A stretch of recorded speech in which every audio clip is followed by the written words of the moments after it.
大家好，欢迎观看居家101，我是阿杜。我们之后很多视频会在过程中需要预先侦测梁的位置，所以我们今天先来把这个吸工具的磁铁安装在梁上，这样可以预先把这个流程过一次。那我们就开始吧。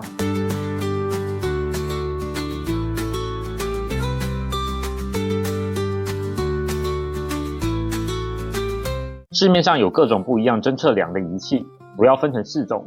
第一种是这种 Costco 就有卖的，长得像一块砖头的款式，它里面需要放2颗 AA 电池。然后我们把电池盖子盖上，我们把它放在墙上，按住按钮，在墙上平移。当红点出现时，就代表这个地方有梁。很简单，缺点是这工具完全不知道梁以外的任何情报。墙内有可能会有电线、水管、通风管，或是大片的木板，各种不一样的情况。纯粹依靠这个，很可能会钻到不该钻的东西。第二种工具是这种小一点竖着的工具，这种工具也是先贴着墙按上按钮，平移之后会出现黑色边缘，然后会鸣叫，这代表侦测到梁的边缘。我们左边右边各做一次，就可以找到墙的2侧，而中间的部分就是梁。比上一款多了一个功能，就是它会在侦测到电线时显示出这里有电，所以你可以至少避开电线。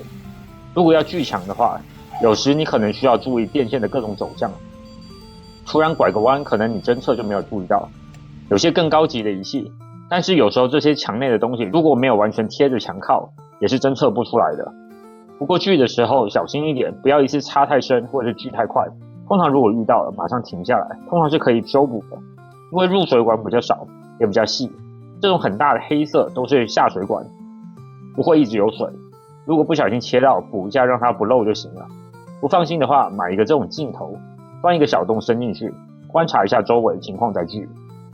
不过如果是要钻洞或是钉东西，我们直接找梁最安全。如果建商没有偷工减料，梁中间如果穿过电线，他们是必须要在梁上加上铁片的。如果你钻的时候大概率会钻不动，或是钻到一半感觉不对而更换位置。我们今天要在墙上固定磁铁就是这种情况。这种情况我通常会选择使用这种强力的磁铁。这种强力磁铁可以吸附在梁的钉子，所以可以很确定这里有梁，而且不需要电池，体积也很小，所以更方便。每一个梁的间隔是固定的，通常从一根梁的中间到另外一根梁的中间是16或是24英寸。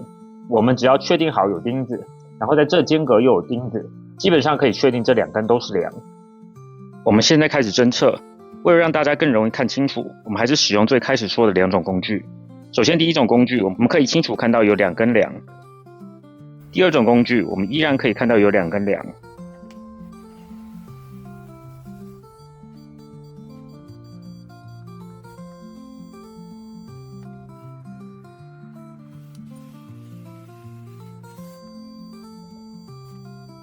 然后我们可以量2根梁的距离，刚好16英寸，所以可以很确定这2根都是梁。我们可以将这磁铁一端固定在其中一根梁上。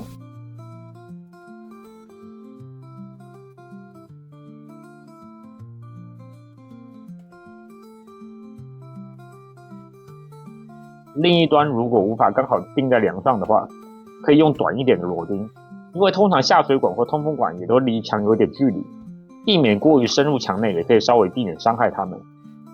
我们之后还会有许多视频需要用到这个技巧，所以也会遇到钉在梁上以外的情况，但是需要把墙或天花板锯开。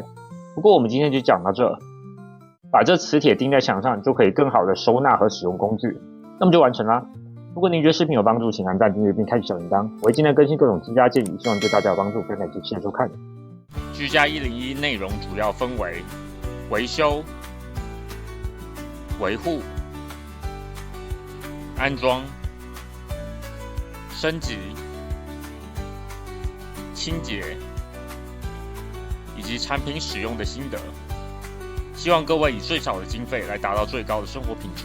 各位用不到这些技能自然是最好，但是如果遇到，希望视频能对你有帮助。谢谢。